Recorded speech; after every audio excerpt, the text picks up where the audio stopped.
কেউ কষ্ট নেন না। অনেক প্রশ্ন আসছে, আমি সংক্ষেপে বলে দেবো সবগুলো। হুজুর, আমার স্বামী পরক্রিয়া করে, এই কথা আমি জানতে পারি, এখন আমাকে স্বামী দেখতে পারে না, এখন আমার করণীয় কি? স্বামী হোক অথবা স্ত্রী হোক, যেই পরক্রিয়া করুক, এখানে একটু আগেই তো বললাম, আল্লাহ রাসূল বলছেন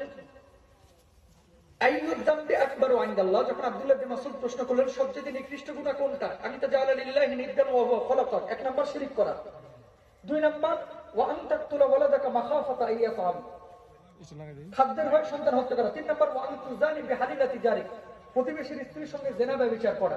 এই যে দেখেন, পরক্রিয়ার শুরুটা হয় এভাবেই যে জাস্ট আমরা ফ্রেন্ড, আমরা আর এর বেশি কিছু না।